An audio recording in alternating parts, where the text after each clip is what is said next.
যদি তোমার সমস্ত কিছু দাসখত লিখে দাও, তুমি সাপোর্ট করো না কন্ট্রোভার্সি ক্রিয়েটার। এই যে সন্দীপের ভুল দেখলে বলি, সন্দীপের ক্ষমতা নেই বা সন্দীপের ভিউয়ার্স যারা রয়েছে তাদের ক্ষমতা নেই যেটা আমি ভুল দেখছি সেটাকে এসে বলার যে আপনি ভুল দেখছেন না, কারোর ক্ষমতা নেই। কারণ না, দাসখত লিখে দিইনি, ভুল দেখলে বলবো, ঠিক দেখলে প্রশংসা করবো। যেমন তোর করুণ অবস্থা দেখ, তুই মানে ভুল দেখলেও স্বতঃস্ফূর্তভাবে মন খুলে চিৎকার করে ভুলটাকে ভুল বলতে পারিস না। পরেক্ষণেই দেয় তোর ওই ভিডিওর এগেনস্টে একটা ভিডিও করতে হয় যে আমি যেটা বলেছিলাম সেটা সবাই নিতে পারছে না। এটার কারণ কি জানিস? কারণ তুই মিথ্যে দেখো চুপ করেছিলি। অযোধ্যা কাণ্ড, এই যে ঘোরাফেরা মানুষের গাতন খেয়ে তখন তুই বলেছিলি। তারপরে যে বাবা লোকনাথ ধামে গেছে, ও একা যায়নি, এইগুলো সবাই বুঝতে পারছে, তুই বুঝতে পারছিস না। আসলে তুই বুঝতে পেরেছিস বলার অধিকারটা তোর ছিল না, স্বাধীনতা ছিল না। দেখছিস না তোকে দল থেকে ছেড়ে দিয়েছে।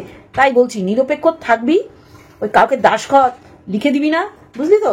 আর তখনই এই যে বিরোধিতা করবি, মানে ভুল থেকে ভুল বলবি, তখনই তোকে দেখ কাটাছেড়া করছে শকুনের দলগুলো, তাই না? হ্যাঁ, তাই বুঝেছিস তো? মানে ক্যাটাকুড়া নিয়ে নোংরামি দেখেও তোর বলার অধিকার নেই। তাহলে এইরকমভাবে তোর আর একটা ভিডিও করে, সেই যে ভিডিও করেছিলি সেই ভিডিওর যারা বিরোধিতা করেছে তাদের বিরোধিতা করার জন্য আর একটা ভিডিও করতে হয়, তাই না বন্ধুরা? চলো, এটা তো গৌরচন্দ্রিকা দিলাম, অল্পের উপর দিলাম ভিডিওটা। চলো মেন কোর্সে।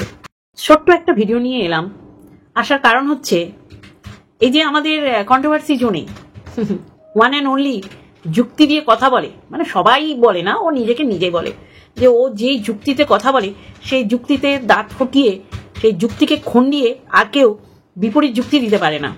তা আজকে ওর কি নাজেহাল অবস্থা, মানে কেউ ওর কথা বিশ্বাস করছে না যে আও ভক্তি মাল খেয়েছিল। তাই না? সত্যি না? দেখো তাহলে অবস্থা বোঝো। দিনকে রাত, রাতকে দিন, 9কে 6, 6কে 9 যারা বানায়, মানে যদি না ধরা পড়তো ওই অযোধ্যা কাণ্ডে বাসের মধ্যে যে ঠাম্মিকে সাই মানিয়ে, ঠাম্মি আমি আর তুমি একা না, ঠাম্মি বলেছিল হ্যাঁ, সেই রকম যদি না কারো ফেসবুকে কোনো ভিডিও ভাইরাল, মানে ভিডিও ছেড়েছে আর সেখানে ওই বাসের মধ্যে কর্মকাণ্ডগুলো যদি না মানে ক্যাপচার হতো, তাহলে কিন্তু আজকের দিনেও এই যারা এই যে মানে যুক্তি দিয়ে বোঝানোর চেষ্টা করে যে দালাল, ছেদিওয়ালি দালাল, তারই দশা হতো না। সে আজকে একটা মদের বোতলকেও মদের বোতল বলতে পারছে না, তাকেও বলতে হচ্ছে যে আমার বাড়ির কেউ খায় না কিন্তু মদের বোতল চিনি। এটা স্বাভাবিক, মদের বোতল চেনে না এমন কিছু কেউ নেই। আমরা ফিল্মে দেখেছি, আমাদের চাক্ষুষ সেখানে এমন পরিবেশ যারা ওকেশনালি নিজেদের গ্যারেজে বসে খায়, আমি দেখেছি। ওদের চিনি না জানি না এটা বললে মানে সেই বাচ্চা ভুলানো কথা হবে। তা কি বলতে গেলাম, খুব ছোট্টের উপর দেবো। হ্যালো বন্ধুরা, কেমন আছো? আশা করি তোমরা ভালো এবং সুস্থ আছো, আমিও বেশ ভালো আছি। বলছি কি সোনারে, এই দালাল তোর এত কিছু চিৎকার চেঁচামেচি করতে হবে না। তুই বল না যে আও ভক্তি নিজে স্বীকার করেছে কমেন্ট বক্সে কমেন্টের ভিউয়ার্সদের কথা যে হ্যাঁ ওকে আচ্ছা আর হবে না, তা সেইগুলো বল। এর থেকে বড় প্রমাণ আর কি হতে পারে, তাই না? ছাগলের তৃতীয় বাচ্চার মতো না লাফিয়ে বল না যে স্বয়ং আও ভক্তি স্বীকার করে নিয়েছে, সেখানে বলেছে যে মেয়ের বদনাম হবে। মেয়ের বদনাম হতে আর কি বাকি আছে বল? যাই হোক, যেটা তুই বললি যে তুই চিনিস, তাই ওটা পরিষ্কার করে দিলাম যে যে মাল খেয়েছে সে স্বীকার করেছে। শুধু ওখানে না, এই যে চুল্লু খেয়ে উল্লু হয়ে তা কেউ দেখিসনি, কিন্তু ওই যে ক্যাথাকুরানি বলেছে, সেই ক্যাথাকুরানির কথাকে বিশ্বাস করে তোর চিৎকার করতে হয়েছে। যাই হোক, পুরো পরিষ্কার হয়ে গেল যে ক্যাথার বাবা একটা মালখোর মাতাল, দাদাও খায়, দাদার ভুড়ি দেখলেই বোঝা যায়। এবার বলি, ওই যে বিদেশি বেজন্মা মানে আরসের কথা বলা হচ্ছে। আরস, তুই চিন্তা করতো তোর দেশের ভাই তোকে যে ভাষায় আক্রমণ করেছে, আরস তার ছিটে পোটাও তোকে কিছু বলেনি। সে যদি তোর কাছে ভাই হয়, আরসকে তুই যা ইচ্ছা তাই বলতে পারিস, আরসের কিচ্ছু যায় আসে না। আরস তোকে নিয়ে আমার মনে হয় না এইরকম বাজে কথা বলেছে, তাই না?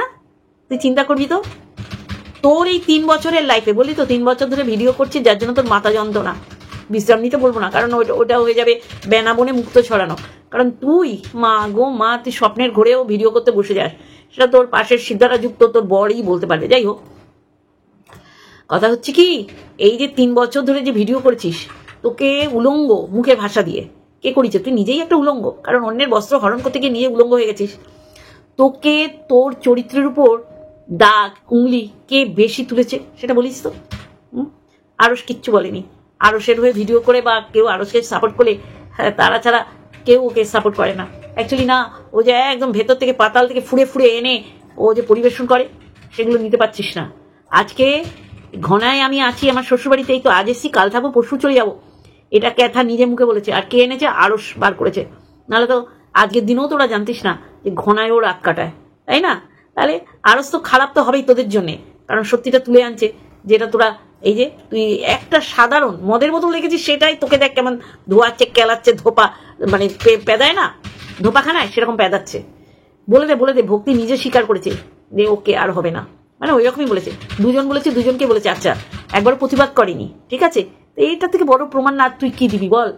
কিন্তু দেখ ওই যে ক্যাথার এগেন্স্টে তোর মুখ খোলার স্বাধীনতা নেই, অধিকার নেই, খুললেই দেখেছিস সবাই এসে কেলাচ্ছে। তাহলে বেজন্মাটাকে একবার চোখ বন্ধ করে চিন্তা করিস, তোর চরিত্রের উপর ধাব্বা, কলকাটি, উংলি কে তুলেছে, ঠিক আছে? চল আগাবার, চলো বন্ধুরা, এইটুখানি। আর একটা ভিডিওর সাথে আগামীকাল দেখাবে। Love you all.